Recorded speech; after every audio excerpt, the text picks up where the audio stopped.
Oh man, look at this delicious banana pudding with eggs and apple slices. All sorts of good stuff. Doesn't that just look super, super tasty? I mean, it would if you're a worm, which is where this is going.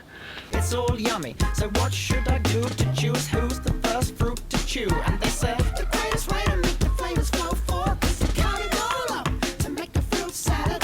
Baby, you can play with combinations, of course, but you cut it all up to make a fruit salad. Welcome back to the Citystead, everyone. I'm Josh, and today we're going to talk a little bit about the worms. I'm going to give you an update on what's been going on with the worm bin and the little worm farm that we're going on. I got them this little mashup thing I made. My wife said, "What are you, a mama bird? You chewing up their food for them?" Yeah, kind of. It just makes it a little easier sometimes for the worms to get around this stuff when you mash it up or cut it up smaller. So I did. Sometimes I just give them whole vegetables, just kind of toss it in there, let it rot naturally. Sometimes I mix it up like this and I throw it in there. It just kind of mixes it up a little bit. So I actually had the little heat temperature thing I bought last year. It's just an infrared sensor. See how warm I am. And we're gonna check the soil temp and see how it is, because worms actually prefer slightly warmer, like probably about 60 degrees from what I've read. That's pretty much what they like to be in. So in the greenhouse here it's a little bit colder, especially at night, but during the daytime temps we're right about that 60 degrees. The greenhouse always warms up to around 60, especially right now. Now when it gets a lot colder in January, it will be a lot colder in here. That's why they will be moving indoors eventually, but for now they can still be out here and be okay. So let's get our first reading of the top layer of soil right here. So it's only 40 degrees. That's actually not that great. We'd like to see a little bit warmer than that. So let's dig down a little bit. 40 is definitely not what I was expecting. It's a little bit warmer in here. It's actually 45, 47, I think it was when I looked at it. So let's dig down there and we're going to see how it is in the ground, because underneath all this soil is where they're working, huddled up, and hopefully it's a little bit warmer down there for them. So let's start moving some soil here, and there you can see right off the bat we got some worms. There they are. Look at. So they're doing okay. They look fine. They look healthy. We don't have any kind of stress marks or anything on them. They're still eating well. They're actually looking really nice. Look at those. It's a very nice looking worm. Pretty happy looking. So let's get the temperature gauge and check down in there. So if we look at that, so we're 41, a couple degrees warmer. Let's get into the heart of this a little bit.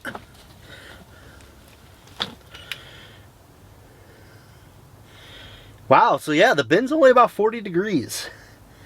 Not what I expected. I expected it to be a little bit warmer in here, but that's okay. They look like they're doing all right.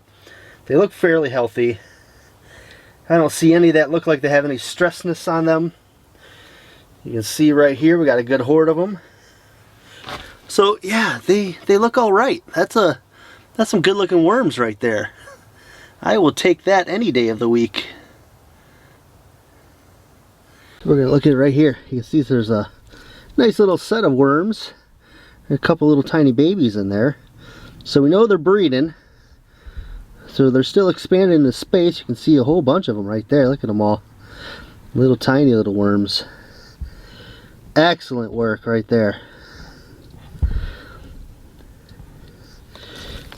Now if we go down a little bit further, you'll probably see a little bit more. Some more worms. Come over this way a little bit. Plus we got some burlap in there. There's a lot more little baby worms in there. So this is good. They're working really hard. So what we're going to give them is that banana smoothie. And it's literally just some bananas that ripened on the counter, half-eaten bananas that the kids didn't finish. And I mashed it up in the blender with the skins and everything. So you can see some of these skins are still sort of intact. But that's okay. It gives them a little something more to work on. And also we crushed up some egg and some apple. That's right there. There's a bunch of apple. I chopped up the apples. You know, if you got little kids like me, they come around, they take a bite out of an apple, they throw it on the counter, and they say, "Oh, I'm done. That's all I wanted." And so you got a lot of half-eaten apples. So one good thing to do is I found the worms actually like the apples. The apples, bananas, and avocados always go super quick. That's always one of the first things out of here.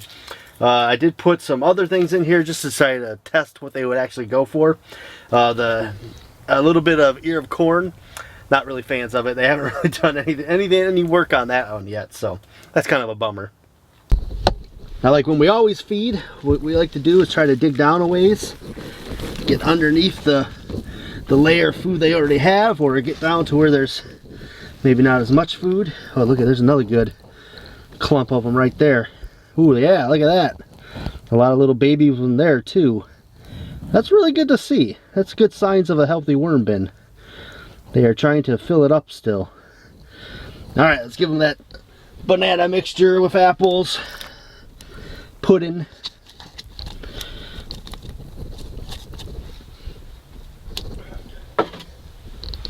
So now that we put that in there, I'm just going to kind of spread it around a little bit so it's not all in one place. We'll tuck it up in the dirt here, and then we're just going to cover them back over. Try not to disturb them too much. And there we go. Now they'll hopefully work their ways back down. Sorry, little wormies. So what else I'm going to do is I'm going to throw some more leaves on here, and then I got some paper in here somewhere. There it is. Alright, so along with the leaves and the food that we put in there, we're also going to tear up some of this paper. This is a really good bedding. Like I said, this is what I do with my seed catalogs. I know it's seed catalog season right now, so if you guys are collecting seed catalogs, get good ones. This Fedco is a great seed catalog. Everything in here, there's no gloss, none like that. This is perfectly healthy for your worms. You don't want to use anything that has a gloss finish on it. It's not good. It doesn't compost down at all either.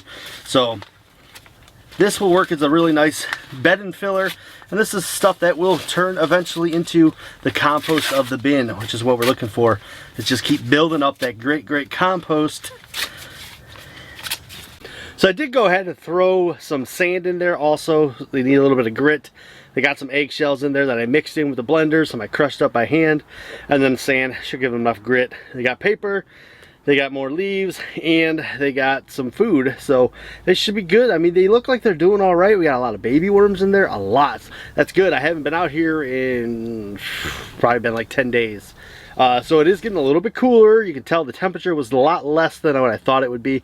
I thought it would be a little more closer to 50, maybe 55 degrees in the bin. Being that it was 40, it's kind of on the edge there. I think I'm gonna kind of put myself into high gear on getting the inside setup done so I can bring them inside. I just want to do a smaller bin inside because this thing can get heavy with both of those bins kind of getting full. So yeah, we're probably gonna do like maybe something more like Natalie Hey It's a Good Life system, where she has the 2 bins. Seems like a little bit better for, you know, smaller. Then we can kind of separate them a little bit and just have a little bit better control of the sizes of them and everything. It'd just be a little easier. The handle maneuver, that big bin can get really heavy when it's full up. So working on a better system for inside where we got to move it a little bit. That's kind of what I've been working on. So everything is going really good though. The worm bin, the worm farm, it's been very successful for us. This is our first year doing it, and I gotta say it's pretty easy for somebody with a schedule like me who's always constantly out and about. I mean, I'm usually gone from my house like 12 to 14 hours a day for work, travel, you know, traveling back and forth to job sites and all that. So it's quite a while, you know. So sometimes I can't get out here for like this, like 10 days. Worms, they work really well for that, right? Because as long as they got some food in there, they don't really care if you come and check on them or not. They kind of do their own little thing. So, so worms being worms, I like it. All right, but that's it. I just wanted to give you guys a little update on the worm bin. I said I'd be doing some more worm videos. We're going to bring them to you. I'm going to give you a little information. I'm working on doing some different things, and I just want to give you our feeding regimen and all that kind of stuff, just so you know like how hard it is or how easy it could be to keep worms, because I find that it's actually a fairly easy thing to do. They kind of regulate themselves a little bit, so yeah, you don't really have to worry too much. As long as they're happy, then they'll stay happy and they'll stay growing as long as you give them the space and all the food that they need. They just keep doing their thing. So, you know, really easy to take care of worms as far as I'm concerned. Alright, but that's it, guys. Remember, be bold, grow bold, and as always, we'll see you guys in that very next video.